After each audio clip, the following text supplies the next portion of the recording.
hermanos, invitarles a buscar en sus Biblias Mateo capítulo 5, verso del 13 al 16. Mateo capítulo 5, verso del 13 al 16. ¿Todos lo tienen, hermanos?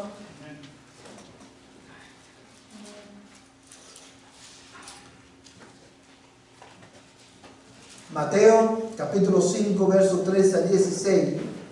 Escuchemos la voz de Dios a través de su palabra.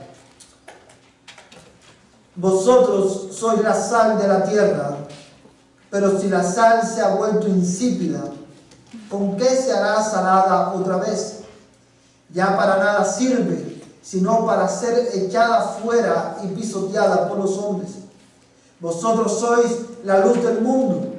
Una ciudad situada sobre un monte no se puede ocultar, ni se enciende una lámpara y se pone debajo de un almud, sino sobre el candelero y alumbra a todos los que están en la casa. Así brille vuestra luz delante de los hombres, para que vean vuestras buenas acciones y glorifiquen a vuestro Padre que está en los cielos. Voy a leer el verso 16 nuevamente. Así brille vuestra luz delante de los hombres, para que vean vuestras buenas obras, vuestras buenas acciones, y glorifiquen a vuestro Padre que está en los cielos. Amados hermanos, en esta noche vamos a concluir con nuestra exposición de estos versículos que comenzamos, hermano, a considerar la semana pasada, y lo vamos a hacer, como usted ve en pantalla, bajo el mismo título: la influencia del cristiano. La razón por la cual hemos titulado este estudio, hermano, de estos versículos, la influencia del cristiano, es porque, como le habíamos dicho la semana pasada, estos versículos recogen, describen, ¿qué cosa? La influencia que la iglesia debe de ejercer en la sociedad. Y quiero enfatizar a manera de introducción, hermano, quiero enfatizar el contraste que el Señor hace entre la bienaventuranza y estos versículos que acabamos de leer. Quiero que vean cómo encajan estas dos porciones de la Escritura. La bienaventuranza describe ¿qué cosa? El carácter del cristiano. Y estos versículos, hermano, del 13 al 16, describe el fruto, el resultado orgánico de tener estas características en nuestras vidas, que son características que solamente el Señor Jesús puede producir por medio de su Espíritu en el corazón del hombre. Y la semana pasada, al considerar estos versos, vimos que Jesús usa una metáfora, la metáfora de la sal y la luz, y compara a la iglesia con estos dos elementos que sean bien conocidos para ilustrar de una manera eficaz el tipo de influencia que nosotros debemos ejercitar en la sociedad. Y vimos, hermano, que nosotros somos la sal de la tierra, vimos lo que eso significa, vimos lo que significa que somos la luz del mundo. Y una de las cosas una verdad fundamental que vimos, hermano, también, es que el carácter esencial de la iglesia, por estos versículos que nosotros vemos aquí y leemos, nosotros sabemos que la iglesia es una compañía de una comunidad de fe, es una comunidad que es esencial en cualquier sociedad. Y el carácter esencial de la iglesia, la razón, hermano, por la cual la iglesia es tan importante en cualquier sociedad, ese carácter esencial se cae o se sostiene con la influencia que la iglesia ejerce en la sociedad. Y esto lo vemos en el hecho de que Jesús mismo dijo: si la sal pierde su sabor, ¿con qué será salada? ¿Para qué sirve? Para nada. Una iglesia que no ejerce su influencia, esta influencia de frenar el deterioro hermano, moral en la sociedad. Una iglesia que no es luz en la sociedad es una iglesia que ha perdido, ¿qué cosa? Su razón de ser. Es una iglesia que no sirve para nada. Una iglesia, hermano, cuyos miembros no son la sal y la luz de este mundo. Una iglesia, hermano, esa es una iglesia. Y quiero enfatizar esto, que ha perdido su razón de ser. No importa cuán grandes sean los edificios que tengan. No importa cuántas propiedades tengan. No importa incluso cuán reconocida pueda ser por el gobierno de un país o de una sociedad determinada. Una iglesia, no importa, hermano, cuántos programas tenga la iglesia. Si no es sal y luz en la sociedad, no tiene razón de ser. Ha venido a ser una iglesia hermano, un club social o una organización de cualquier otra naturaleza. Una iglesia cuyos miembros no predican el evangelio y en cuyo estilo de vida no se refleja el carácter de Jesús. Es una iglesia, hermano, que ha venido a ser como la iglesia de la Odisea.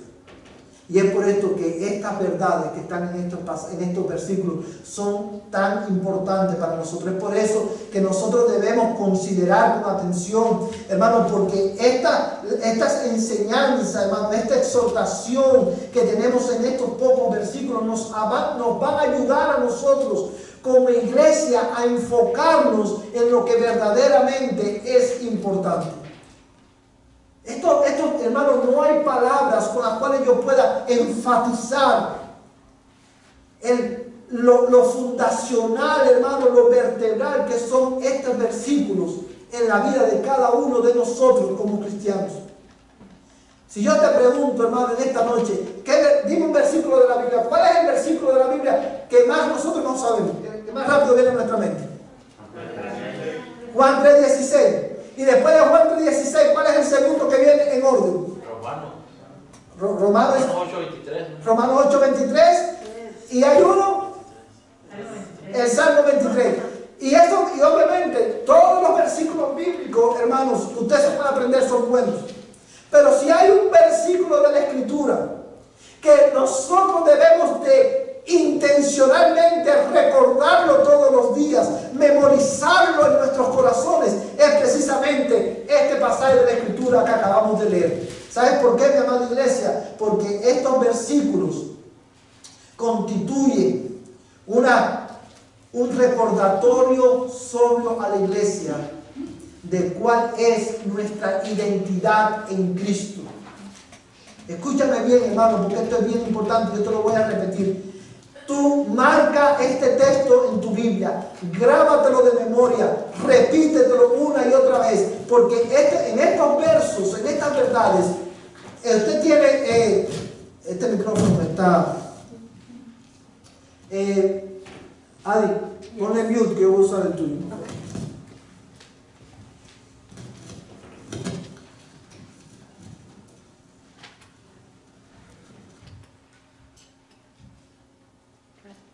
¿Me escuchan todos?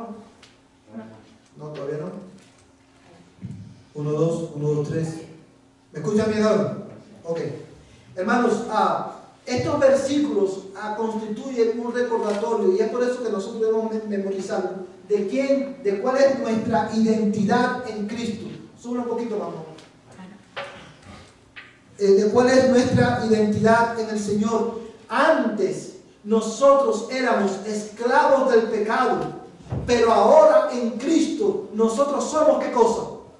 La luz, la sal de la tierra.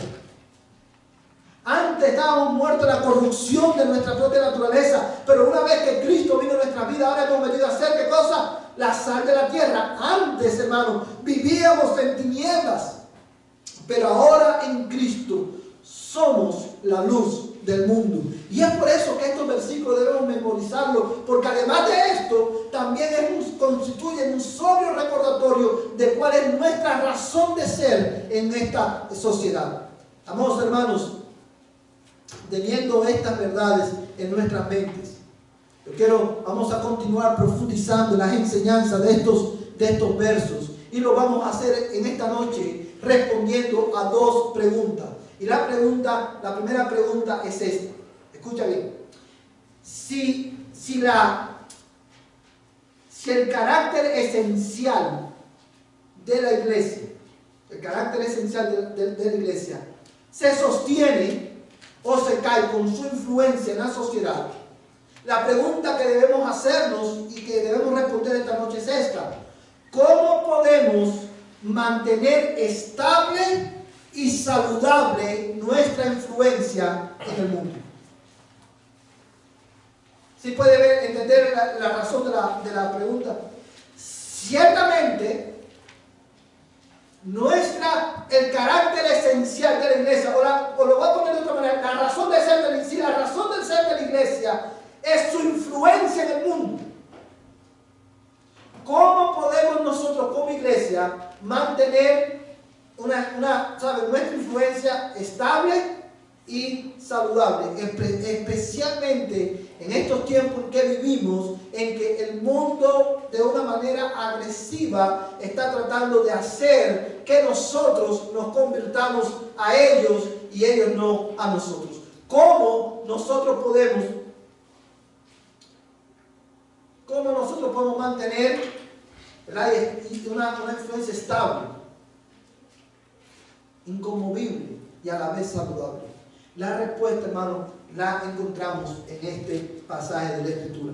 Amados hermanos, la única manera de nosotros poder mantener nuestra influencia como iglesia en el mundo es manteniendo bien delineado el carácter distintivo de la iglesia. Ese es lo primero. O sea, la manera en que nosotros podemos mantener nuestra influencia en el mundo como iglesia es teniendo bien claro en nuestra mente el carácter distintivo de la iglesia. Nosotros como congregación, nosotros como iglesia, el pueblo de Dios es, hermano, definitivamente diferente al mundo. La iglesia pierde su influencia en el mundo cuando la iglesia, como mencionábamos la semana pasada, viene a ser como el mundo. Pero nosotros, este pasaje nos recuerda que nosotros, la iglesia de Jesucristo, amados hermanos, es por naturaleza diferente al mundo, y es ahí donde radica la salud y la estabilidad de nuestra influencia. Y esto lo vemos en el hecho de que Jesús dice: vosotros sois, ¿qué cosa? La sal de la tierra. Y después le dice: vosotros sois, ¿qué cosa? Luz del mundo. Y hay una diferencia marcada. Y esa diferencia, hermanos, nosotros tenemos que mantenerla clara, porque en el momento en punto que nosotros como iglesia somos seducidos a querer imitar al mundo, ser como el mundo, ser atractivos al mundo para que el mundo venga a nosotros. En ese momento específico nosotros hemos perdido nuestra influencia en la sociedad. Y eso es una verdad a nivel congregacional y es una verdad a nivel individual, porque yo no quiero que usted pierda de vista el hecho de que nosotros, cuando hablamos de la iglesia generalmente en dos sentidos: en el sentido congregacional, pero en el sentido también individual. Tú y yo somos la iglesia. Y hemos sido, ya sabe, somos, en virtud de nuestra unión con Cristo, nosotros estamos supuestos a ser en Darja la luz y la sal de esta sociedad. Tenemos que vivir de una manera diferente a ellos. Ahora bien, amados hermanos, y esto solo es mantener esta distinción que vemos en la Escritura entre la iglesia y el mundo. A la misma vez, hermanos, solamente es posible, escúchame bien porque es muy importante, esto solamente es posible manteniendo, hermanos, la santificación, creciendo en la santificación integral y progresiva de nuestras vidas. Ahora, yo no quiero que tú pierdas, no quiero que te pierdas en lo que estoy diciendo. La pregunta es, ¿cómo podemos mantener estable y saludable nuestra influencia en el mundo? Manteniendo claro en nuestra mente, ¿qué cosa? El carácter distintivo de la iglesia. Por naturaleza, nosotros somos diferentes. Y la única manera de nosotros enmarcar, profundizar y hacer más y más clara esa diferencia entre la iglesia y el mundo es, hermano, creciendo en nuestro proceso integral y progresivo de santificación. Es la única manera que nosotros tenemos de ser sal en este mundo. Creciendo en nuestro proceso integral y progresivo de santificación. Esa es la única manera que tenemos nosotros de ser sal en el mundo. Es la única manera que tenemos de ser la luz en el mundo. Creciendo en nuestro proceso integral y progresivo de santificación. ¿Todo lo tienen ahí, hermano? Amados hermanos, he aquí el corazón de la influencia de la iglesia. Es aquí lo que nos hace diferentes al mundo. Y esta es una diferencia que no es sutil. Es una diferencia que es, hermano, bien marcada, tan marcada como la diferencia entre la luz y ¿qué? Y las tinieblas. ¿Usted cree que hay diferencia entre el día y la noche? ¿Cómo es la diferencia entre el día y la noche? ¿Cómo es la diferencia entre las 12 del día y las 12 de la noche? ¿Es una diferencia leve? No, es una diferencia enfática, marcada. Esa misma es la diferencia que debe haber entre nosotros y el mundo para que podamos ser la sal de este mundo. ¿Sí lo pueden entender, hermano?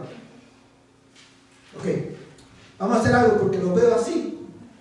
Y esto, hermano, si nosotros no entendemos esto, nosotros no podemos entender cuál es nuestra función como iglesia en la sociedad. Tú y yo hemos sido llamados, somos la sal de este mundo, la luz de este mundo. Esta es nuestra razón de ser. Y la única manera de nosotros mantener nuestra influencia en este mundo es, hermano, manteniendo esa distinción entre la iglesia y el mundo. Y esa distinción se mantiene solamente a través de ¿qué? De la santificación progresiva e integral de la iglesia. Y usted se preguntará, y quiero desbaratar este proceso, este concepto para ustedes. ¿Qué es santificación, hermanos?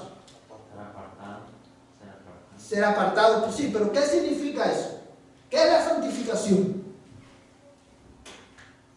Es el proceso en el cual Dios nos va transformando paulatinamente a que nos parecamos cada vez más a Jesucristo. Muy bien, la santificación, hermano, es el proceso de transformación a la imagen de Cristo que el Espíritu Santo lleva a cabo a través de su palabra en la vida de los creyentes. Ese proceso comienza cuando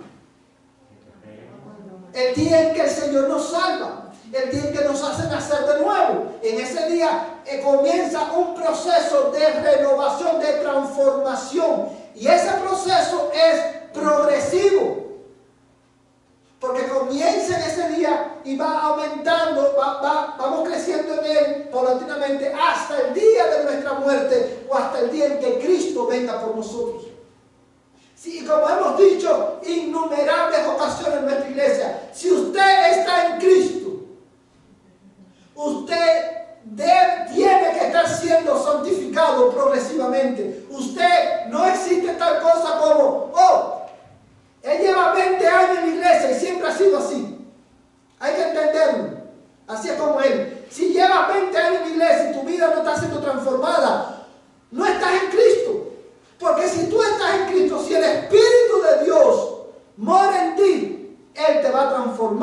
la imagen de Cristo por medio de su palabra. Porque ¿de qué otra manera entonces tú y yo podemos ser la sal y la luz de este mundo? Y debemos todos crecer en este proceso. Y es, hermano, de este lado de la eternidad no es perfecto. ¿Se acuerdan por decirlo de alguna manera, la gráfica que yo siempre le pongo a ustedes cuando hablo de la santificación? ¿Cómo es la santificación? ¿Cómo luce la santificación? No es así. Es así, hermano. Así. Un día crecemos, caemos, nos levantamos, pero vamos, aunque es así, hermano, va avanzando. Y estas ondoneadas hacia arriba, a medida que pasa el tiempo, a medida que vamos creciendo más en Cristo, van aumentando, se van haciendo más grandes. ¿Sí entiende la idea, hermano? Hermana Liela. Pero dando frutos, hermano, porque, o sea, ¿de qué sirve estar alimentándose y sabiendo y tener mucha experiencia en conocimiento de Dios? Si eso es bueno, pero si nada más estamos, como dicen, sentados, como dijo un verso que puso la hermana ahí, no sé dónde, pero puso que sirve estar sentado en una iglesia todo el tiempo si no vamos a predicar ni nada, no vamos a hablar de evangelio. Ahí vamos. Obviamente, eso es parte también de la santificación, los frutos. O sea, como yo sé que la palabra está haciendo su propósito en mí cuando yo estoy creciendo en obediencia a esa palabra. Y la obediencia a la palabra incluye obediencia al mandato incluso de ir y predicar. Ahora, esta santificación, que es la que marca la diferencia entre la iglesia y el mundo, que es el corazón de nuestra influencia en la tierra, esta santificación no solamente es progresiva, esta santificación es también, hermano, integral. ¿Qué significa eso? Que afecta cada área de nuestra vida. Amados hermanos, quiero que consideres conmigo algunos textos de la Escritura. Vamos a buscar 1 Corintios 3:18.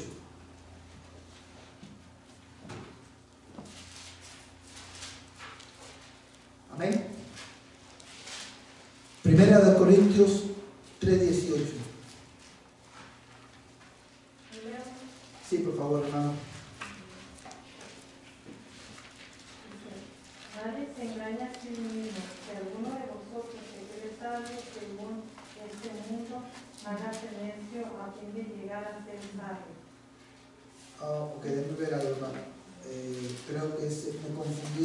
Dame un segundito aquí. No, es segunda los Corintios, perdón, hermano. Segunda los Corintios 3:18. Hermana Juanita, por favor, cuando lo tengan. Segunda los Corintios 3:18.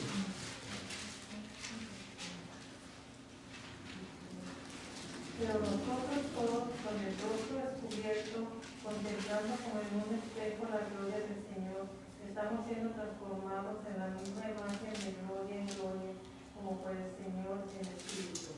Amén. Hermanos, este texto, este versículo que acabamos de leer aquí, es, hermano, la descripción, el concepto bíblico de la santificación, y nos enseña cómo la santificación se lleva a cabo. Dice, pero nosotros todos, ¿quiénes son nosotros todos? Todos los cristianos. Si usted está en Cristo, usted está incluido en ese todos. Pero nosotros todos, con el rostro descubierto. ¿Qué significa eso, hermano?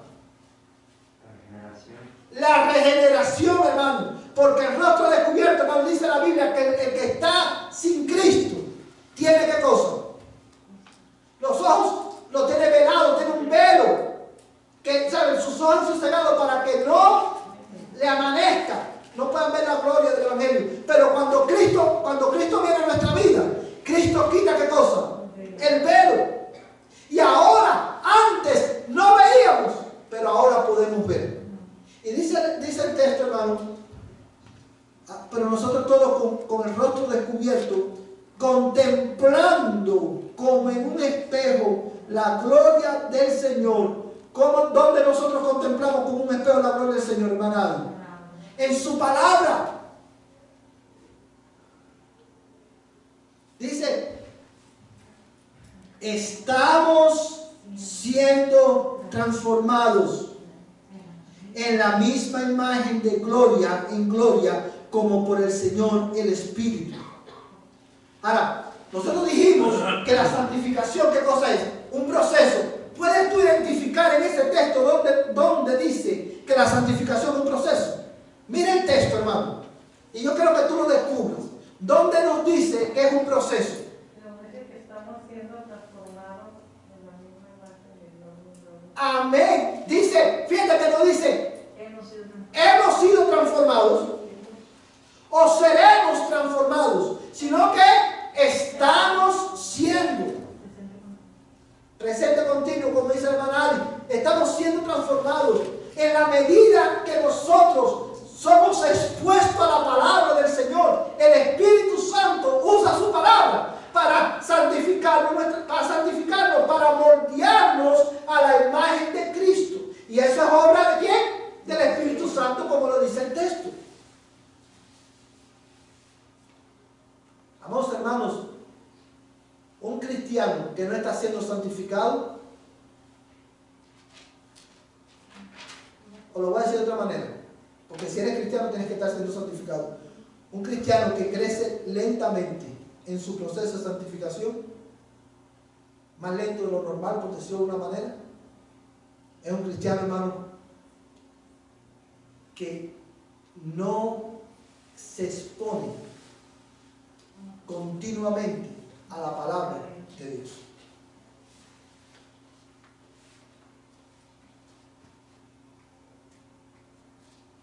No se expone continuamente a la palabra de Dios, porque si somos, usted se recuerda cuando Cristo oró por los discípulos en Juan 17, ¿qué fue lo que Cristo pidió?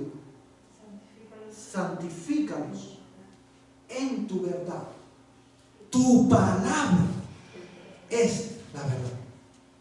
El mayor obstáculo a nuestra santificación progresiva e integral no es Satanás, es nuestra propia carne. Que nuestra carne nos refrena para que no vengamos continuamente a esta palabra y ser así moldeados a la imagen de Cristo. Porque esta transformación es dolorosa, pero es necesaria. Esta transformación es dolorosa porque necesitamos morir más y más a nosotros, pero es necesaria porque es la evidencia de nuestra regeneración, pero a la misma vez es gloriosa. Porque el producto es reflejar el carácter de Cristo en el mundo.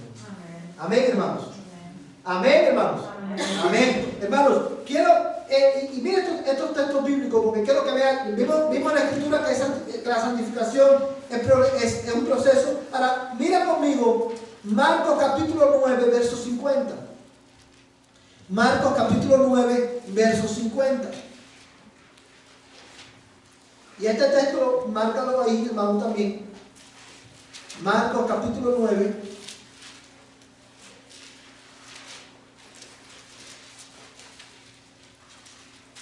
Verso 50. ¿Lo tienen todo, hermano?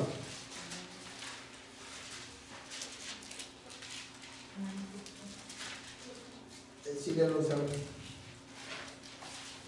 Salt is good, but if the salt has lost its saltiness, how will you make it salty again? Have salt in yourselves and be at peace with one another. Amén.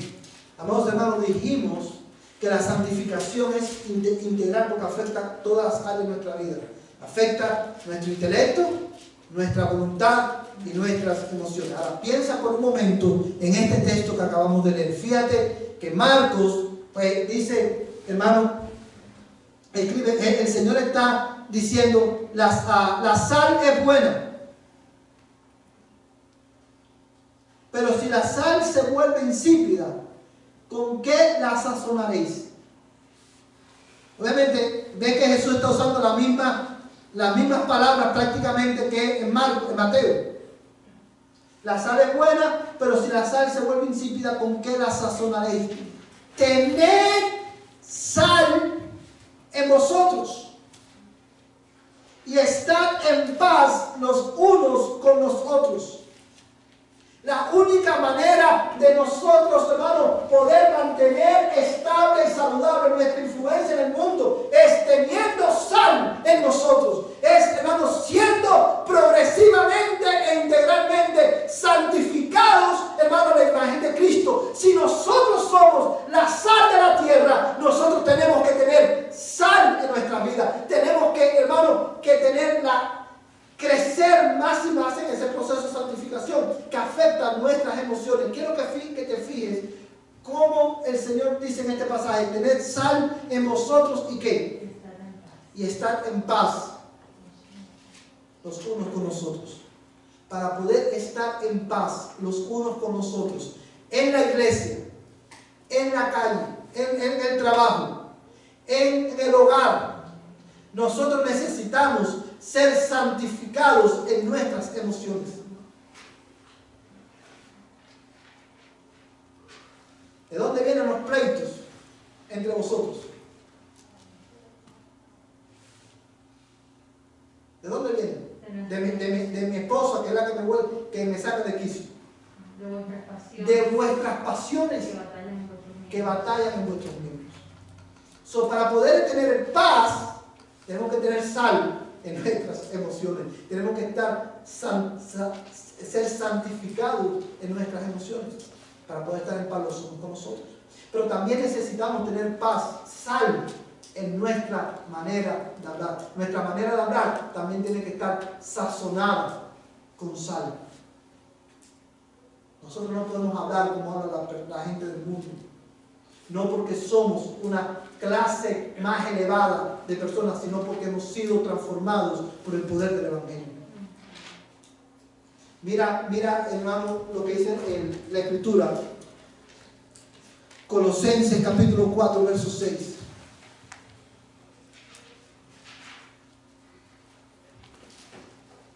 Hermano, que lo tenga, por favor, que lo lea. Colosenses capítulo 4, verso 6.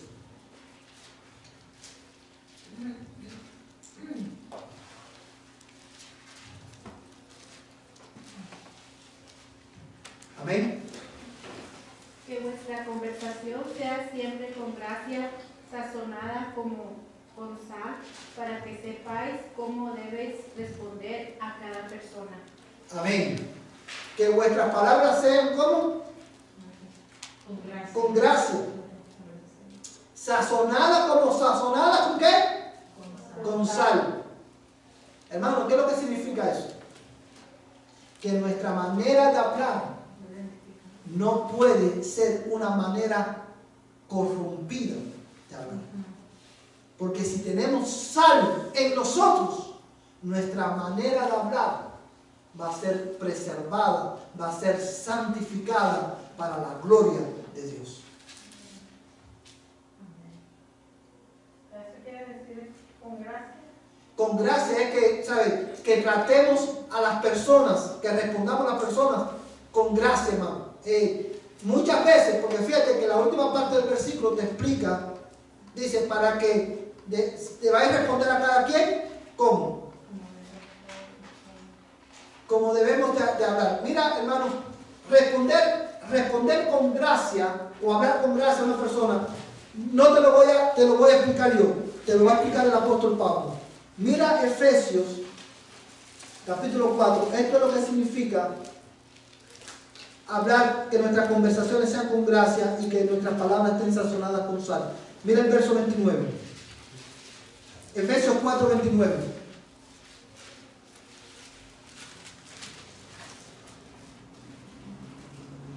Amén. ¿Quién lo quiere leer? Hermana Lupita Salgado.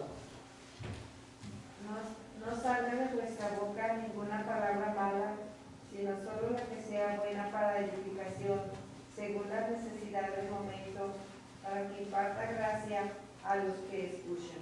Amén. Viste, hermana, por eso digo que no la voy a responder yo, sino el apóstol Pablo, porque este texto explica muy bien lo que es hablar con gracia. Hablar con gracia es hablar con el propósito de ¿qué? De edificar a la persona que me está escuchando. Cuando yo, y le voy a poner un ejemplo que significa hablar con gracia. Cuando usted tiene un conflicto con su esposo, o su esposa, o su hijo, o su hija, por ejemplo, en el caso de los padres y los hijos, cuando tu hijo te exaspera, te desobedece, o te altera, ¿cuántos aquí sus hijos lo alteran? Yo no levanto las dos manos, no tengo el micrófono, pero a mí también. Cuando él me altera, o ella, que los dos son, no sé cuántos los dos son, los dos son iguales. Mi tendencia, ¿cuál es? Exasperarme y dejar que mi palabra sea, mi manera de hablar sea dominada. ¿Por qué? Por la ira que yo siento en ese momento. Y lo que yo quiero es, ¿sabe? Mostrarle que hizo algo malo, pero quiero hacerlo de una manera airada. Porque al final lo que yo quiero es sentirme, ¿qué cosa? Y sentirme bien yo. Te dije lo que te tenía que decir. Pero cuando yo voy a confrontar a mi hijo, hermanos, esto es como se pone manifiesto este texto, pero antes de explicarlo bien, tengo que decir una cosa. Tener sal en nuestra boca, en nuestra manera de hablar, no es fácil. Y esto es algo que yo mismo necesito ser santificado y necesito crecer en ello. Cuando yo estoy ahí hablándole, yo necesito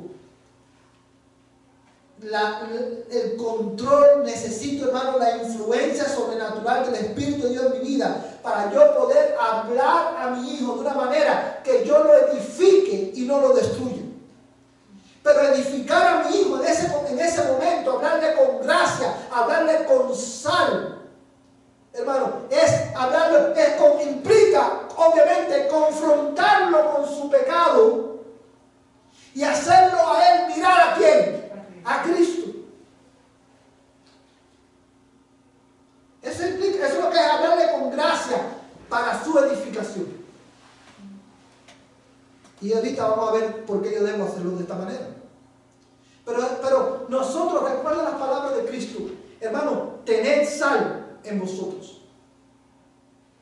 Tus emociones necesitan ser saladas con la gracia del Señor en tu santificación, en tu manera de hablar, pero también, hermano, nuestro pensamiento es santificado, es transformado a la imagen de Cristo cuando nosotros sometemos por la gracia de Dios nuestros pensamientos a la obediencia del Señor.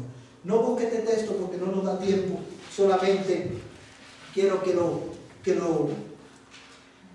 anotes, hermano. Segunda a los Corintios, capítulo 10, verso 5. Amén. Ahora, vamos a hacer una cosa, hermano, porque este tema es bien interesante, bien importante, y yo quiero que usted lo pueda saborear y que no se pierda, porque sé que hemos dado mucho contenido. Ahora, yo quiero que tú me observes por un momento, porque quiero volver a esta pregunta. ¿Cómo podemos mantener? O sea, el miércoles pasado nosotros aprendimos ¿qué cosa? Que debemos ser sal y luz del mundo. Debemos ejercer nuestra influencia como iglesia. Consiste en refrenar ¿qué cosa? Refrenar la corrupción moral en el mundo, y eso lo hacemos específicamente viviendo de una manera diametralmente opuesta a la manera en que vive el mundo. Y debemos ser luz del mundo, debemos disipar la tiniebla. ¿Por qué? ¿Cómo lo hacemos? Proclamando, no solamente con nuestro estilo de vida, sino proclamando verbalmente el Evangelio. Tú y yo, hermanos, somos la sal de la tierra. Esa es nuestra influencia en el mundo. Y de eso depende, ¿qué cosa? El carácter esencial de la iglesia. De eso depende nuestra razón de ser. Hermanos, amados, si tú y yo no somos sal en el hogar, si tú y yo no somos luz en nuestro hogar, hemos perdido la razón de ser iglesia. Si no somos sal y luz en el trabajo, lo mismo. Si no somos sal y luz entre nosotros, lo mismo. Y la única manera de nosotros mantener estable y saludable esa influencia, ¿cómo es, hermano? ¿Cómo es? Y exactamente, tenemos que tener muy claro que nosotros somos distintos por naturaleza al mundo. La gente debería mirarnos y decir, Exactamente. Nosotros, ahí es la manera en que nosotros mantenemos esta influencia saludable y estable, manteniendo ese carácter distintivo. Somos naturalmente, por naturaleza, diferentes. Y esa diferencia se profundiza más y más a través de ¿qué? De la santificación progresiva e integral de nuestras vidas. Ahora, vamos, esta es la verdad. No hay nada más difícil que esto. Eso es lo que Dios demanda de nosotros en virtud de nuestra unión con Cristo. Pero lo cierto es que tú y yo no podemos ser sal y luz todo el tiempo en el mundo por nosotros mismos. Yo necesito a Cristo. Que Él obre sobrenaturalmente en mí. La única manera de yo ser, escúchame hermano, de yo crecer en santificación es, hermano, permaneciendo en íntima y constante comunión con Jesucristo, la verdadera luz del mundo. Yo quiero terminar esta noche con un pasaje de la Escritura. Vamos todos a buscar Apocalipsis capítulo 3, verso 20. Apocalipsis capítulo 3, verso 20.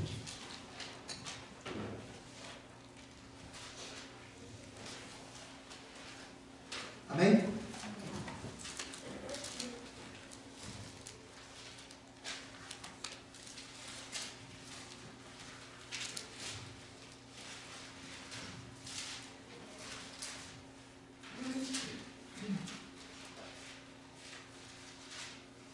¿Quién lo quiere leer, hermano? Sí, hermano, por favor. 3:20. He aquí, yo estoy en la puerta y llamo. Si alguno oye mi voz y abre la puerta, entraré a él y cenaré con él y él conmigo. Amén. Fíjate lo que dice este texto, hermano. Este es un texto que es muy conocido por todos nosotros, pero quiero que meditemos en los minutos que nos quedan en este pasaje. Dice, ¿a quién le está escribiendo el Señor aquí en primer lugar? ¿A quién le está escribiendo? A una iglesia específica. ¿A la iglesia de quién? De la Odisea. ¿Cuál era el problema de la iglesia de la Odisea? No, esa es la iglesia de Éfeso. No eran fríos ni calientes. Habían perdido su razón de ser en la sociedad, porque hubo un momento en su vida en que ellos dejaron de ser la sal y la luz de la Odisea. Y el Señor los llama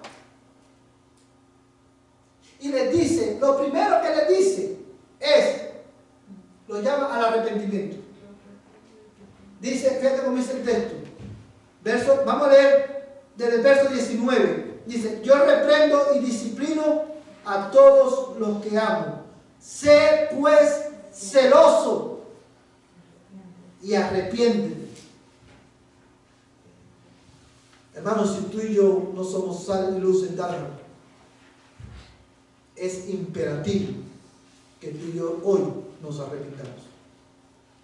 Si tú y yo no estamos siendo luz y sal en nuestro hogar, en nuestros trabajos, si tú y yo no estamos siendo sal y luz en nuestra cuadra, en nuestro vecindario, si tú y yo no estamos siendo sal y luz entre nosotros mismos, es imperativo que tú y yo hoy vengamos a Cristo y nos arrepintamos. Y dice el verso 20, he aquí, yo estoy a la puerta y llamo. Si alguno oye mi voz y abre la puerta, entraré a él y cenaré con él y él conmigo. En estos versículos nosotros tenemos un llamado doble de parte del Señor a una iglesia que ha perdido su razón de ser, a una iglesia que ha dejado de ser sal y luz. Arrepiéntete. Y el otro llamado que el Señor le hace es a tener comunión íntima con Él. Eso está hablando a la iglesia, no al mundo. Individual, ¿verdad? No, bueno, a la iglesia, pero acuérdate que la iglesia está compuesta por personas individuales. Porque este versículo ha sido Muy mal usado. Pero está hablando a la iglesia, a un grupo de creyentes en la Odisea. Pero ¿quiénes al hacer este llamado a arrepentirse? ¿Quién tiene que arrepentirse? ¿Quién en la iglesia tiene que arrepentirse? Los cristianos. Cada miembro de esa iglesia debe de arrepentirse. ¿Y quién debe responder al llamado de intimidad? Cada miembro de esa iglesia. Es a nivel, está hablando de la iglesia congregacionalmente y a la misma vez individualmente. Pero es a los cristianos. Ven, dice aquí, hermano, aquí yo estoy a la puerta y llamo. ¿A qué nos está llamando? A la intimidad con Él. Para poder ser sal y luz en el mundo. La única manera de reflejar el carácter de Cristo en el mundo es teniendo comunión íntima con Él. Y eso es lo que está implícito en la expresión. He aquí, yo estoy a la puerta y llamo. Usted sabe de dónde viene, cuál es el trasfondo del Antiguo Testamentario de ese versículo, por el cual nosotros sabemos que te está llamando, que lo que Cristo está llamando a la iglesia, lo que Cristo está llamándote a ti y a mí esta noche, es a tener una comunión íntima y permanente con Él. Eso lo sabemos por el trasfondo del Antiguo Testamento de este versículo. Quiero que busques ahí en tu Biblia. Cantar de los Cantares, capítulo 5, verso 2. Y te prometo que con este texto ya termino. Cantar de los Cantares, capítulo 5, verso 2.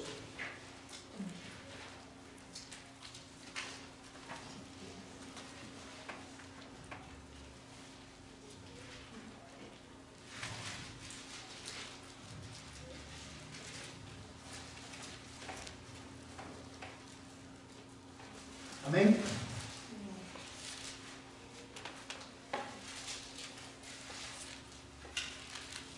¿Quién no quiere leer, hermano?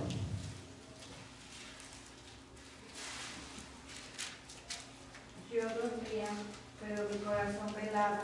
Una voz, mi amado toca la puerta. Ábreme, hermana mía, amada mía, paloma mía, perfecta mía. Pues mi cabeza está empapada de rocío, mis cabellos empapados de la humedad de la noche. Lea el verso 3 también, hermano. Me he quitado la ropa, ¿cómo he de vestirme de nuevo? He lavado mis pies, ¿cómo los volveré a ensuciar? Amén.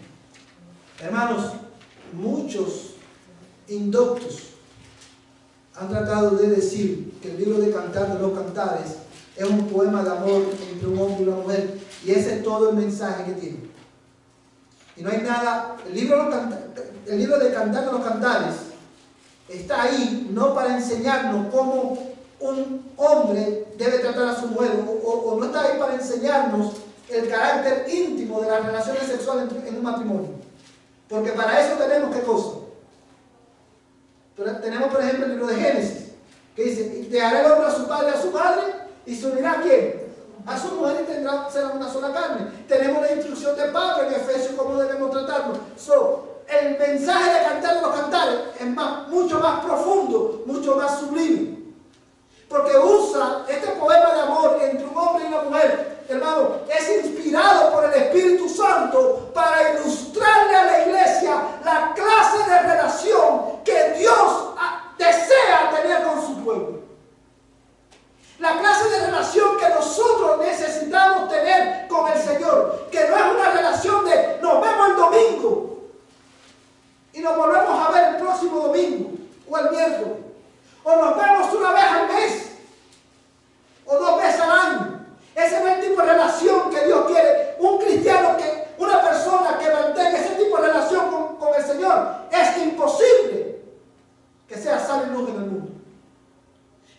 mira el lenguaje que usa. Yo dormía, pero mi corazón velaba. Una voz, mi amado toca a la puerta. Ese es el trasfondo de Apocalipsis 3:20, cuando Cristo le dice a su iglesia: he aquí, yo estoy a la puerta y llamo. Aleluya. Él no está llamando a una relación íntima con Él. Una relación, fíjate, mire hermano, saborea hermano este versículo. Ábreme, hermana mía, amada mía, paloma mía, perfecta mía. Pues mi cabeza está empapada de rocío, mis cabellos empapados de la humedad de la noche. Me he quitado la ropa. ¿Cómo he de vestirme de nuevo? He lavado mis pies. ¿Cómo los volveré a ensuciar? Verso 4. Mi amado metió su mano por la apertura de la puerta y se estremecieron por él mis entrañas. Yo me levanté para abrir a mi amado. Y mis manos destilaron mirra, y mis dedos mirra líquida sobre los pestillos de la cerradura. Abrí yo a mi amado, pero mi amado se había retirado, se había ido. Tras su hablar salió mi alma. Lo busqué y no lo hallé, lo llamé y no me respondió. Me hallaron los guardas que rodeaban la ciudad, me golpearon y me hirieron, me quitaron de encima mi chal, los guardas de la muralla. Yo os conjuro, oh hija de Jerusalén, si encontráis a mi amado, ¿qué le debéis de decir? Que estoy enferma de amor. Este poema habla, hermanos, de mi amado, llama a la puerta. Hermanos, el Señor está a la puerta y llama a su iglesia a tener una comunión íntima con Él. Y la respuesta adecuada de la iglesia es someterse a ese llamado. Abrir la puerta. Yo te hago una pregunta en esta noche. ¿Está tu alma, está mi alma enferma de amor por Cristo? Al punto que yo anhelo desesperadamente tener comunión íntima con Él, para poder entonces así reflejar su carácter en el mundo. Eso es lo que tú y yo necesitamos esta noche, para poder continuar siendo la sal y la luz de este pueblo. Esa es la única manera, hermano, manteniendo esa comunión íntima con Él, es la única manera de crecer en santificación. Y crecer en santificación es la única manera de nosotros mantener el carácter distintivo de la iglesia en el mundo. Creciendo en santificación es la única manera de nosotros ser la sal y la luz de Dallas. ¿Eres tú la sal y la luz de Dallas? Si no lo somos, arrepentámonos y vengamos a Él. Él está a la puerta esta noche, llamándote a que tengas comunión íntima con Él, constante con Él, para que puedas reflejar su carácter. Y termino como termina el Señor hablando a la iglesia de la Odisea. El que tiene espíritu para oír, el que tenga oídos para oír, oiga lo que el Espíritu dice a la iglesia. Hermano. Hermano, pero por ejemplo, ese versículo que dice, he aquí yo estoy a la puerta y llamo. Luego dice, si alguno oye mi voz y abre la puerta, entraré a él y cenaré con él. Pero el único que puede quebrantar el corazón y que puede hacer que nosotros escuchemos la palabra, el mismo Jesucristo es. Sí, pero acuérdate que aquí él está hablando a personas, a una iglesia que ya tiene un corazón nuevo, un corazón sensible a Él, pero que por muchas razones, esta persona, hermano, qué bueno que usted toque ese punto, porque quiero aclararle algo. lo que usted dice es verdad. Pero Dios produce en nosotros el deseo de hacer. Ahora, pero nosotros tenemos una responsabilidad. Cristo te hizo libre y te redimió. Te dio un nuevo corazón para que usted pueda desear obedecer, pero para que usted pueda obedecer. La actitud del cristiano no debe ser, ¿me puedo apagar la cámara? Gracias. La actitud del cristiano no debe ser, déjame sentarme a ver que el Señor me empuje a hacer las cosas. No, el Señor ya nos ha dicho lo que tenemos que hacer en su palabra. Él nos instruye en la manera en que debemos andar, en la manera en que debemos vivir. Él nos instruye, hermano, en la manera en que debemos relacionarnos con Él. Y nosotros, al ser confrontados con esa instrucción, nos encontramos que